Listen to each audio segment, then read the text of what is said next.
Senior আইনজীবী Jedi খান পান্না, ফুল নাম হচ্ছে জহিরুল ইসলাম খান পান্না, তিনি একটু আগে একটা স্ট্যাটাস দিয়েছেন ফেসবুকে যে আমি গৃহবন্দী, এরেস্ট বা গ্রেপ্তার হইনি, তারপরেও গৃহবন্দী।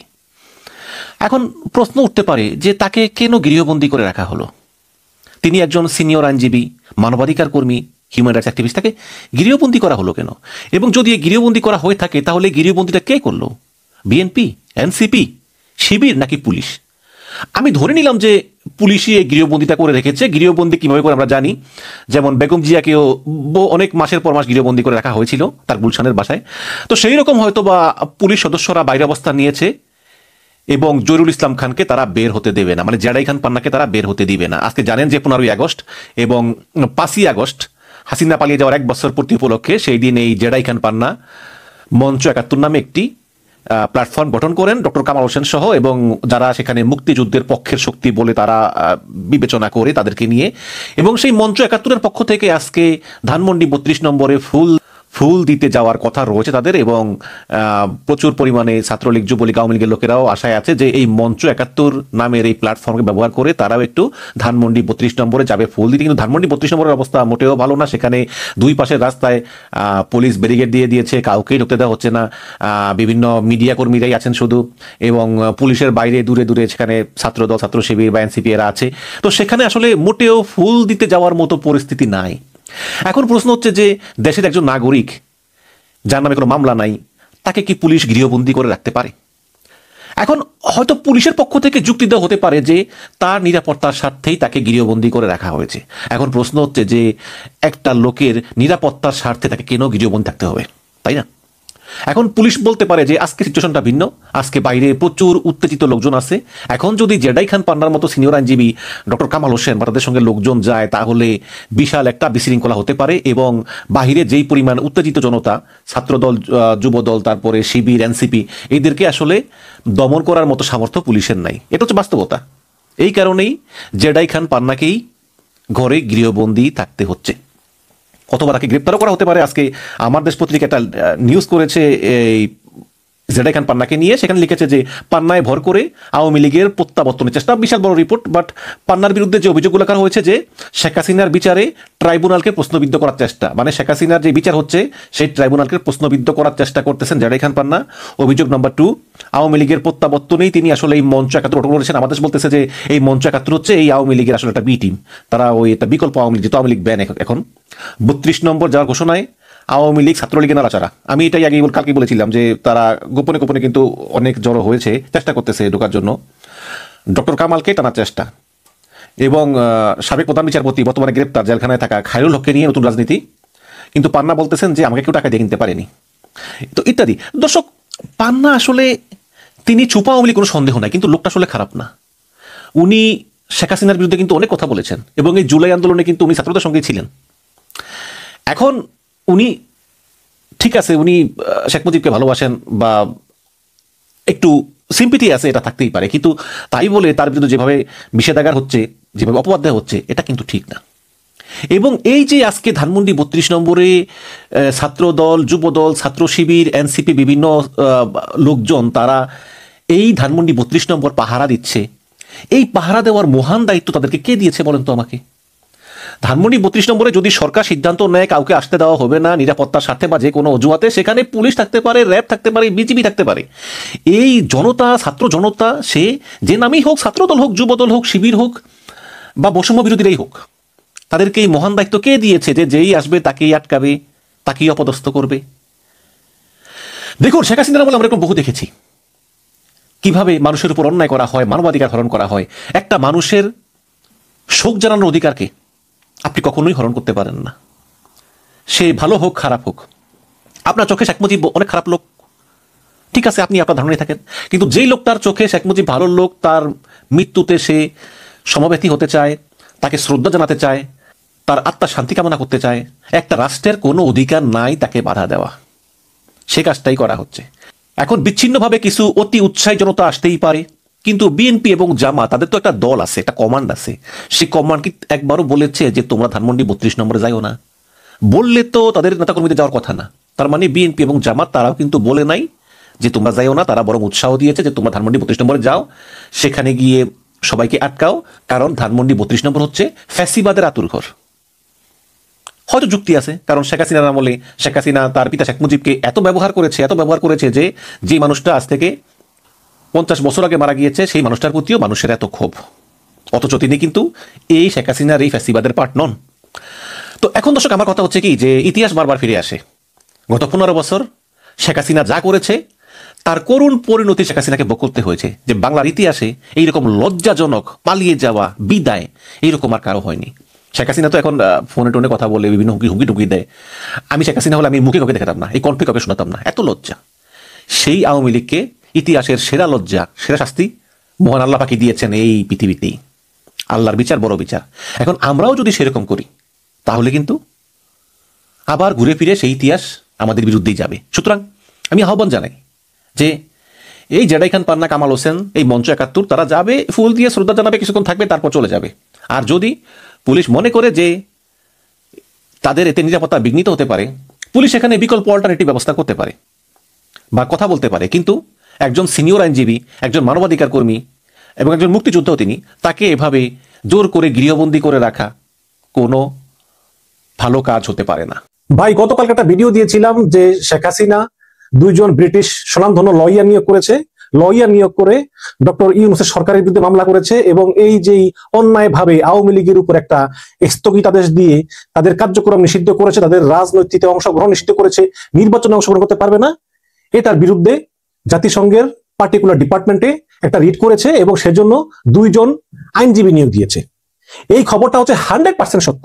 এবং এই খবর প্রচারের পর একটা গ্রুপ মনে করেন যে আমার বিরুদ্ধে চরম উত্তেজিত, ভাই আপনি লীগের কাছ থেকে কত টাকা খাইছেন, আপনি কেন এই সময় প্রচার করতেছেন? ভাই, আমি কেন লীগের কাছ থেকে টাকা খাবো? আমি সাংবাদিক, আমার কাজ সত্য সংবাদ দেওয়া। এটা আপনাদের ভালো না লাগলে কিছু করার নেই, সত্য তো সত্যই, আপনাদের জানা দরকার যে কি ঘটতেছে। দেখুন, আমার কাজ হচ্ছে সত্য সংবাদ দেওয়া, আমি গুজব ছড়াই না।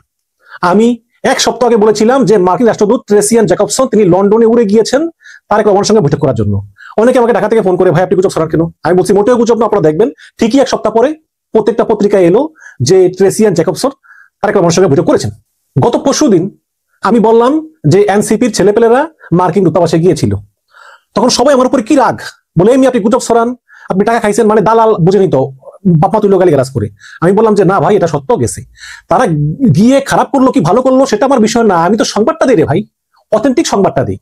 শেখ হাসিনা 2 জন আইনজীবী নিয়োগ করেছে, এটা আমি 1 সপ্তাহ আগে জানি, কিন্তু এতদিন কেন বলিনি কারণ আমি সামান্য ইউটিউবার, আমি বললে আপনারা বিশ্বাস করবেন না প্রমাণ ছাড়া।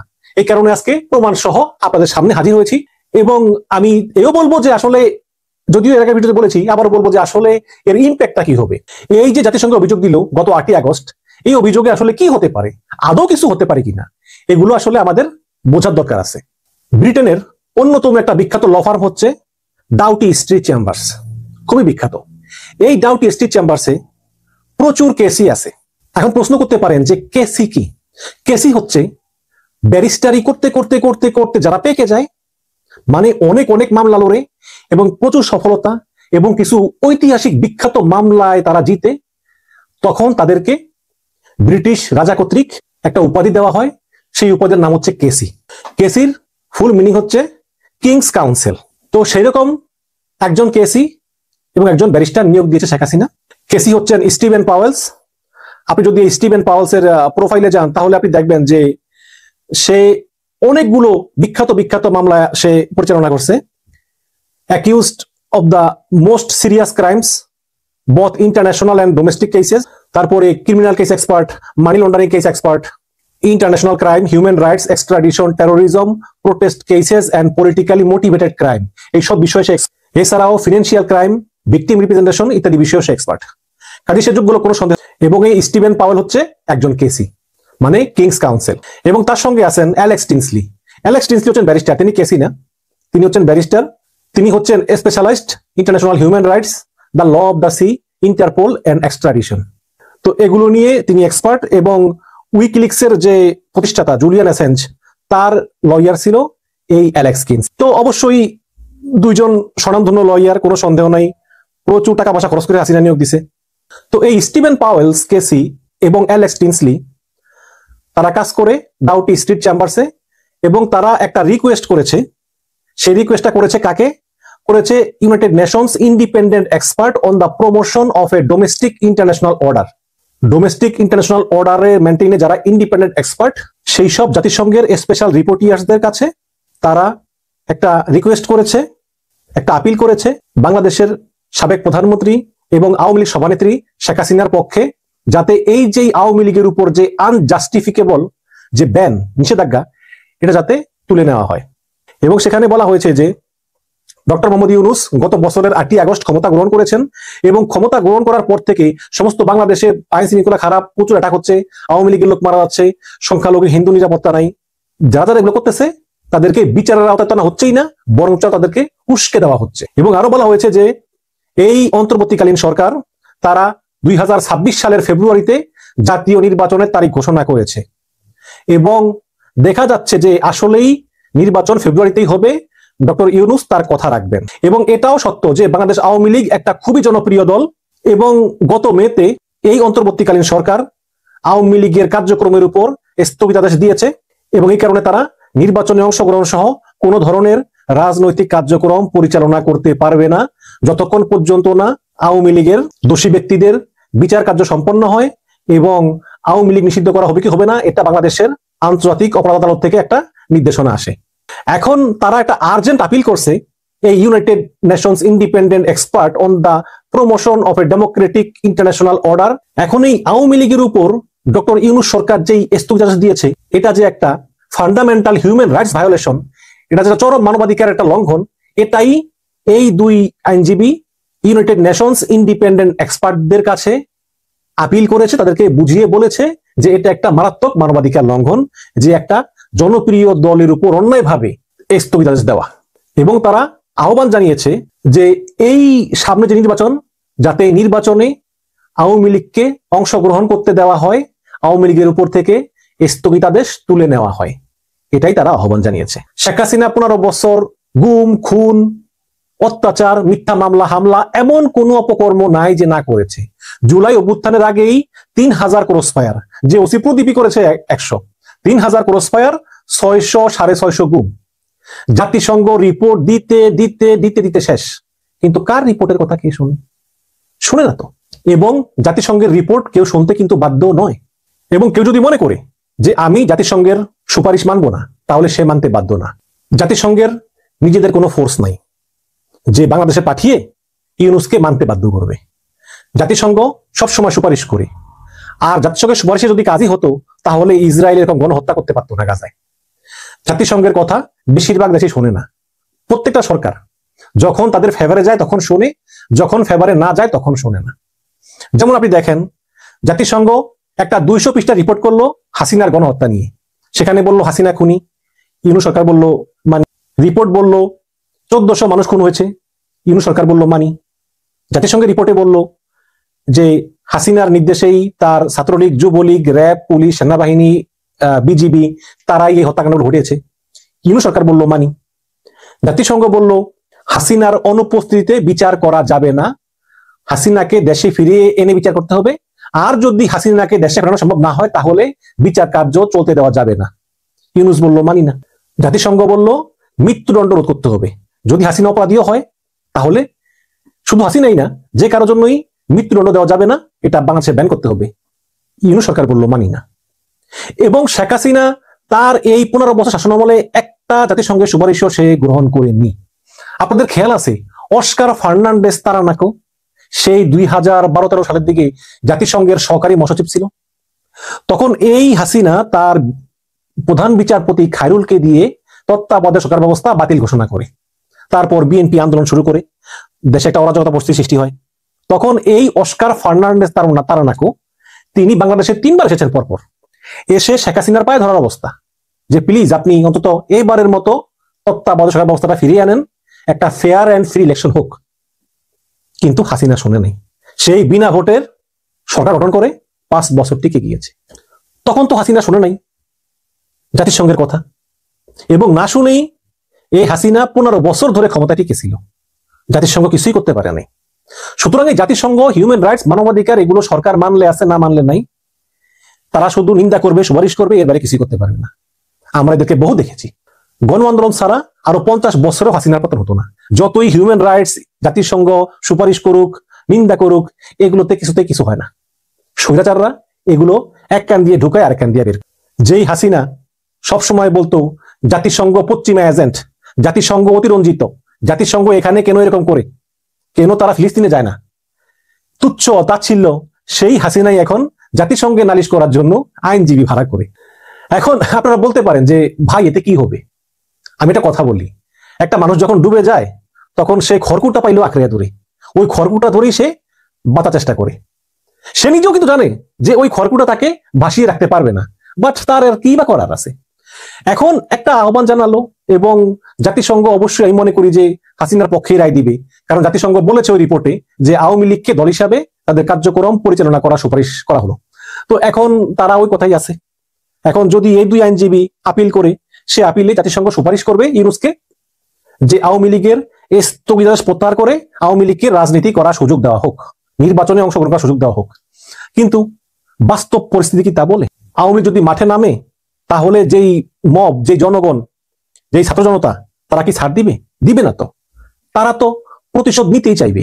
যে 1400 লোক মারা গেল তাদের ফ্যামিলি আছে না, তারাও তো প্রতিশোধ নিতে চাইবে না? কাজেই জাতিসংঘ যাই বলুক না কেন, আওয়ামী লীগের রাজনীতিতে ফেরা নিকট ভবিষ্যতে প্রায় অসম্ভব বলে আমি মনে করি। এবং বর্তমান ইউনূস সরকার তারা জাতিসংঘের সুপারিশ মানবে না বলেই আমার বিশ্বাস। এখন মামলা হয়েছে 8 তারিখে, মাত্র অল্প কয়েকদিন হলো। এখন আমি মনে করি যে বাংলাদেশ সরকার হয়তো বা কিছুদিন পরে একজন আইনজীবী তারাও নিয়োগ দিবে, যাতে এই আওয়ামী লীগ যে আসলে একটি গণহত্যাকারী দল এবং আওয়ামী লীগ যে দল হিসাবে সরাসরি গণহত্যাকে সাপোর্ট করেছিল সেটা প্রমাণ করার জন্য হয়তো একজন আইনজীবী নিয়োগ দিবে। এবং আমার মনে হয় টবি ক্যাডম্যানকে নিয়োগ দিতে পারে। টবি ক্যাডম্যান অনেক সিনিয়র একজন আইনজীবী এবং তিনি কিন্তু এই হাসিনার অন্যায়ের বিরুদ্ধে, অপশাসনের বিরুদ্ধে, দুর্নীতির বিরুদ্ধে তিনি ইন্টারন্যাশনালি কিন্তু ভালো আওয়াজ তুলেছেন এবং তিনি বাংলাদেশের একজন পরিচিত বন্ধু। তো তাকে নিয়োগ দেওয়া হতে পারে। দেখুন, আজকে অনেক কথা মনে পড়ে যে আজকে যখন হাসিনার বিরুদ্ধে মানবতা বিরোধী অপরাধ হচ্ছে আন্তর্জাতিক অপরাধ আদালতে, তখন এই ব্যারিস্টার জেডাই খান পান্না, মানে জহিরুল ইসলাম খান পান্না, তিনি বলেছেন আমি শেখ হাসিনার পক্ষের উকিল হয়ে লড়তে চাই। তখন কোর্ট বলেছে যে না, আপনি তা পারবেন না, কারণ আইনের দৃষ্টিতে একজন পলাতক আসামির আইনি সুরক্ষা পাওয়ার অধিকার নেই। যেহেতু শেখ হাসিনা পলাতক, সুতরাং তার আইনি সুরক্ষা পাওয়ার অধিকার নাই, সে পাবে না। আর অলরেডি 5-6 জন সাক্ষী তাদের সাক্ষ্য দিয়ে ফেলেছে। আপনি যদি করতে চান তাহলে বর্তমান যে উকিল আছে তার সহকারী হিসাবে করতে পারেন, কিন্তু আপনি সরাসরি অ্যাপ্লাই না করে ওই উকিলকে বলেন আপনার পক্ষে সে অ্যাপ্লাই করতে। এটাকেই মনে করেন আওয়ামী লীগ ওয়ালারা একদম ফুলিয়ে ফাঁপিয়ে বললো হ্যাঁ ন্যায় বিচার হচ্ছে না, আমরা ঠিকমতো উকিল পাচ্ছি না। আমি আসলে কিন্তু মনে করি যে যদি কোনো আইন থেকে থাকে যে কোনো পলাতক ব্যক্তি আইনি সুরক্ষা পায় না, এটার আইন চেঞ্জ করে পলাতক ব্যক্তিকেও আইনি সুরক্ষা দেওয়া উচিত, যেটা অলরেডি ভারত তার আইন চেঞ্জ করে ফেলেছে। বা আপনি যদি পলাতক হন তাহলেও আপনার অধিকার আছে আইনি সুরক্ষা পাওয়া, এটা করা উচিত। এবং জেডাই খান পান্নার আবেদন নামঞ্জুর করে আমি মনে করি যে আদালত ঠিক করেনি, আদালতের বিচার কার্যটাকে একটা প্রশ্নবিদ্ধ করলো। এখন দর্শক, আওয়ামী লীগ তো এমন কোন অপকর্ম বাদ নাই যে না করেছে। আওয়ামী লীগ যেই জামাতের লোকগুলিকে ফাঁসি দিয়েছে, হিউম্যান রাইটস ওয়াচের দক্ষিণ এশিয়া বিষয়ক সাবেক মহাপরিচালক ব্রাড অ্যাডামস, সে বলেছেন যে জামাত ইসলামের লোকগুলো এবং সাউদিন কাদের চৌধুরী এদেরকে আসলে ফাঁসি দেওয়ার জন্যই আসলে এদের বিচার করা হয়েছে, এত প্রতিহিংসা। তখন আমার খেয়াল আছে মীর কাশেম আলীর, জামাতে মীর কাশেম আলীর ফাঁসি হয়, তখন টবি ক্যাডম্যান তিনি আবেদন করেছেন যাতে এই মীর কাশেম আলীর পক্ষ হয়ে মামলা করতে পারেন, কিন্তু তাকে অনুমতি দেওয়া হয়নি। তারপর তিনি বলেছেন ঠিক আছে, অনুমতি পাইলাম না ঠিক আছে, কিন্তু আমি কোর্টে বসে বসে আমি শুনবো এবং আমি মীর কাশেম আলীর যে আইনজীবী তাকে আমি হেল্প করব। তো টবি ক্যাডম্যান ভারতে এলো, ট্রানজিট ভারতে একটা বিমানে ভারতে আসলো, ভারত থেকে বাংলাদেশে আসবে। আওয়ামী লীগ সরকারটার পাইয়া ভারতকে বললো যে তোমরা কিন্তু টবি ক্যাডম্যানকে ছাড়পত্র দিবা না ইমিগ্রেশনে। ভারত দেয় নাই, টবি ক্যাডম্যান আবার ইংল্যান্ডে ব্যাক করলো বাধ্য হয়ে। তো সেই আওয়ামী লীগ আবার এখন বলতেছে ওই জেডাই খান পান্নাকে কেন জেডাই খান পান্নাকে কেন দেওয়া হলো না, দেশের আইন নাই, বিচার ব্যবস্থা নাই, এগুলো প্রশাসনের বিচার ইত্যাদি। ক্ষমতায় থাকাকালীন মানুষের উপরে যা যা করছে এখন ক্ষমতা হারিয়ে ঠিক একই সেই পরিণতি ভোগ করতেছে। এবং আমি মনে করি সামনের নির্বাচনে আওয়ামী লীগকে কোনো মতেই অংশগ্রহণ করতে দিবে না ছাত্র জনতা, এটা ইউনূস সরকারও বোঝে। এবং এই জন্যই জাতীয় পার্টিকে নতুন দালাল বলে যে আওয়ামী লীগ সারা নির্বাচন গ্রহণযোগ্য হবে না। আর জাতীয় পার্টি আওয়ামী লীগ সারা নির্বাচন গ্রহণযোগ্য হবে না, তো বিএনপি সারা নির্বাচন গ্রহণযোগ্য হলো কিভাবে? তখন তো কিছু বলস নাই। আর ভারত বারে বারে বলতেছে ইনক্লুসিভ ইলেকশন, আওয়ামী লীগ একটা জনপ্রিয় দল, আওয়ামী লীগকে নিতেই হবে। তারা প্রচারণা চালাচ্ছে, ইউনূসের উপর চাপ বাড়াচ্ছে ইন্টারন্যাশনালি যে আওয়ামী লীগকে নির্বাচন করতে দিতে হবে, আওয়ামী লীগ ছাড়া নির্বাচন ইনক্লুসিভ হবে না। তাহলে এই গত 15টা বছর ধরে বিএনপি ছাড়া কিভাবে নির্বাচন ইনক্লুসিভ হলো? প্রশ্ন আসে না? এই ভণ্ডদের মুখে চুনকালি লাগতে ইচ্ছা করে না? এই হচ্ছে গিয়ে ভারতের অবস্থা, এই হচ্ছে জাতীয় পার্টির অবস্থা। জাতীয় পার্টি ভারত এরা দুটাই হচ্ছে মানে আওয়ামী লীগকে আবার ফিরিয়ে আনতে চায়, কিন্তু এই যে গণহত্যা করে গেল এগুলোর কোনো মূল তাদের কাছে নাই, তারা ওই আওয়ামী লীগকেই চায়। আর ওই যে জেডাই খান পান্না তারা করছে মঞ্চ 71, নতুন একটা সংগঠন। এই মঞ্চ 71-এর ব্যানারে তারা 15ই আগস্ট যাবে ধানমন্ডিতে তারা ফুল দিতে। আজকে সজীব ভট্টাচার্য বলছে সবাইকে যে ফুল দিতে যাবেন, ওটা অরাজকতা সৃষ্টি করতে চায় আর কি। ওদিকে পিনাকি ভট্টাচার্য বলেছেন যে সেই দিন তারা ধানমন্ডি 32 নম্বরে বাকশাল মুক্ত দিবস পালন করবেন। এখন আমি বলতে চাই যে বাড়াবাড়ি কারোরই করা উচিত না, কারণ এগুলো আন্তর্জাতিক সম্পদে দেখতেছে। তারা যদি এই জেডাই খান পান্না তারা মঞ্চ 71 নিয়ে তারা যদি ফুল দিয়ে আসতে যায়, তাদেরকে ফুল দিয়ে দেওয়া হোক। আর যদি পিনাকি ভট্টাচার্যের গ্রুপ বাকশাল পতন দিবস পালন করতে চায়, তাহলে তাদেরকেও পুলিশের অনুমতি নিয়ে পালন করা উচিত এবং কাউকে আক্রমণ করা উচিত না, শান্তি বজায় রাখা উচিত। কারণ আওয়ামী লীগ ষড়যন্ত্র করেই যাবে এবং চেষ্টা করবে সিম্পিতি পাইতে, যে ওই দেখো আমাদেরকে ওখানে মারতেছে, এখানে মারতেছে, ওখানে মারতেছে। 15টা বছর তারা মানুষকে এত মারছে, এত খুন করছে, এখন এই একটা বছর সহ্য হয় না। আরে পিকচার আভি বাকি হয়। দর্শক, জাতিসংঘ যদি সুপারিশ করেও থাকে তারপরেও সরকার তা মানতে বাধ্য। জাতিসংঘ প্রায় প্রতিটা দেশেই বিভিন্ন বিষয়ে সুপারিশ করে থাকে, কিন্তু একটা দেশ জাতিসংঘের সেই সুপারিশ গ্রহণ করবে কিনা তা তার পলিটিক্যাল ইন্টারেস্ট, তার ভৌগোলিক অবস্থান, তার গ্লোবালি যে স্বার্থ, এগুলা অনেক বিষয়ের উপর নির্ভর করে। সুতরাং বাংলাদেশ সরকার জাতিসংঘের এই সুপারিশ মানতে বাধ্য নয় এবং আওয়ামী লীগ সামনের যে নির্বাচন ফেব্রুয়ারিতে সেটা অংশগ্রহণ করতে পারবে বলে আমি মনে করি না। তবে হ্যাঁ, ষড়যন্ত্র হবে। আওয়ামী লীগ এবং তার দোসর ভারত মিললে তারা অনেক ষড়যন্ত্র চেষ্টা করবে। দেশবাসীকে সজাগ থাকতে হবে। ধন্যবাদ।